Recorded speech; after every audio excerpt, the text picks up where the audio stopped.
Hello guys, நீங்க Python use பண்ணி web development பண்ண போறீங்களா?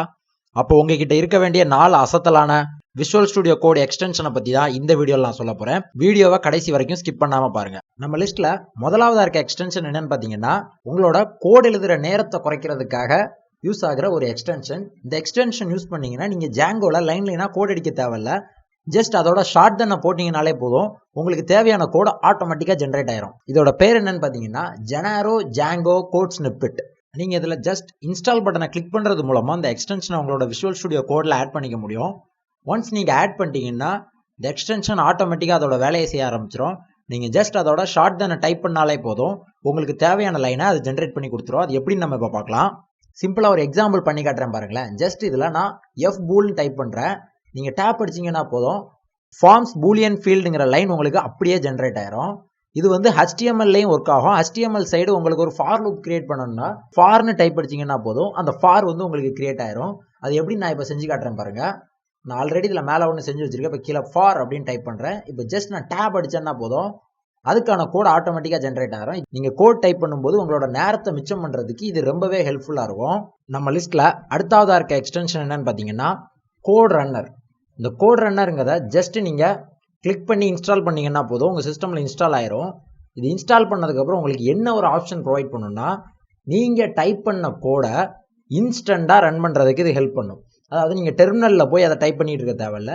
ஜஸ்ட் நீங்கள் டைப் பண்ண அந்த லைனை செலக்ட் பண்ணி ரன் பண்ணுறதுக்கு இது ரொம்ப ஹெல்ப்ஃபுல்லாக இருக்கும். இப்போ நான் ஒரு லைன் எழுதி உங்களுக்கு ரன் பண்ணி காட்டுறேன் பாருங்கள். இப்போ இது பைத்தான்லேயும் வேலை செய்யும், C++, சி, ஜாவா, இந்த மாதிரி நிறைய லாங்குவேஜுக்கு சப்போர்ட் இருக்குது. என்ன லாங்குவேஜுக்கெலாம் சப்போர்ட் இருக்குங்கிறத அவங்களே டிஸ்கிரிப்ஷனில் போட்டிருப்பாங்க. நமக்கு எந்த லைன் வேணுமோ அந்த லைனை மட்டும் செலக்ட் பண்ணி ரன் பண்ணிக்கலாம். ஹோல் கோடே ரன் பண்ணணும்னு அவசியம் இல்லை. நிறைய லைன் ப்ரோக்ராம் எழுதும்போது இந்த கோட் ரன்னருங்கிறது நமக்கு ரொம்ப ஹெல்ப்ஃபுல்லாக இருக்கும். நம்ம லிஸ்ட்டில் அடுத்து இருக்க எக்ஸ்டென்ஷன் என்னன்னு பார்த்தீங்கன்னா மெட்டீரியல் ஐகான் தீம். இந்த பேக்கேஜில் நிறைய டைப் ஆஃப் ஃபைல்ஸுக்கான ஐகான்ஸ் வருது. இப்போ நார்மலாக நம்ம HTML ஃபைல்லாம் நம்ம விஷுவல் ஸ்டுடியோ கோடில் பார்க்கும்போது அது ஐகான் சிம்பிளாக இருக்கும்.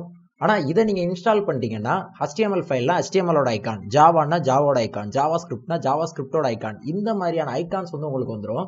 இப்போ இது இன்ஸ்டால் ஆயிடுச்சு. நீங்கள் மேலே பாருங்கள், என்னோட HTML ஃபைலுக்கு அந்த HTML ஐகான் வந்திருக்கு. அது பக்கத்திலே இருக்க பைத்தான் ஃபைலுக்கு பாருங்கள், பைத்தான் ஐகான் வந்திருக்கு. இந்த மாதிரி ஐகான்ஸ் இருக்கிறதுனால உங்களுக்கு பார்க்குறதுக்கு ஒரு கலர்ஃபுல் லுக்கும் கிடைக்கும். தென் நிறைய ஃபைல்ஸ் இருக்கும்போது பார்த்த உடனே இது HTML ஃபைல், இது CSS ஃபைல்னு உங்களுக்கு ஐடென்டிஃபை பண்ணுறதுக்கு ரொம்ப ஹெல்ப்ஃபுல்லாக இருக்கும். இப்போ நான் வேறு நிறைய ஃபைல்ஸ் கிரியேட் பண்ணுறேன், அதோட ஐகான்ஸ் எப்படி சேஞ்ச் ஆகுதுன்னு பாருங்கள். இதில் நான் ஸ்டைலுன்னு டைப் பண்ணுறேன், CSS கொடுக்குறேன். கொடுத்த உடனே அதில் CSSக்கான ஐகான் வந்துருச்சு. இப்போ அதுக்கு அடுத்து பாருங்கள்,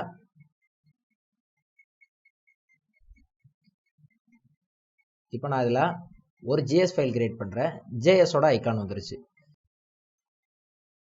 இப்போ நான் அடுத்து ஒரு ஃபைல் கிரியேட் பண்ணுறேன் பாருங்க, ஒரு ஜாவா ஃபைல் கிரியேட் பண்ணுறேன். இப்போ அதுக்கு டேரெக்டாக ஜாவாவோட ஐகான் வந்துடும். அதுதான் இதில் இருக்க ஸ்பெஷலே. இந்த மாதிரி நம்ம கிரியேட் பண்ணுற ஃபைல்ஸுக்கு ஆட்டோமேட்டிக்காக ஐகான்ஸ் வந்துடும். ஸோ அதனால் நீங்கள் ஃபைலை வேறு இடத்துல மாற்றி மாற்றி போடாமல் உங்களோட ஃபைலை கரெக்டாக ஆர்கனைஸ் பண்ணுறதுக்கும் பார்த்த உடனே ஐடென்டிஃபை பண்ணுறதுக்கும் இது ரொம்ப ஹெல்ப்ஃபுல்லாகவே இருக்கும். இந்த எக்ஸ்டென்ஷனை நான் பர்சனலாக யூஸ் பண்ணிக்கிட்டு இருக்கேன். நீங்கள் யூஸ் பண்ணி பார்த்துட்டு உங்களோட கருத்தை சொல்லுங்கள். நம்ம வீடியோவில் அடுத்ததாக இருக்க எக்ஸ்டென்ஷன் என்னன்னு பார்த்தீங்கன்னா பைத்தான்கிற எக்ஸ்டென்ஷன். இந்த எக்ஸ்டென்ஷனை யூஸ் பண்ணால் மட்டும்தான் நம்ம கோடில் இருக்கக்கூடிய சின்டெக்ஸ் எரர் அண்ட் ஸ்டைல் எரரை தெரிஞ்சிக்க முடியும். நீங்கள் ஒரு பைத்தான் கோடை ஸ்டார்ட் பண்ணுறீங்கனாலே ஆட்டோமேட்டிக்காக விஷுவல் ஸ்டுடியோ பைத்தான் இன்ஸ்டால் பண்ணவா அப்படின்னு கேட்கும். நீங்கள் எஸ்ன்னு கொடுத்து இன்ஸ்டால் பண்ணிடுங்க. அப்படி இன்ஸ்டால் பண்ணலையா, பைத்தான்னு ஜஸ்ட் உங்கள் எக்ஸ்டென்ஷன் பேனலில் டைப் பண்ணி இந்த எக்ஸ்டென்ஷனை நீங்கள் இன்ஸ்டால் பண்ணிக்கோங்க.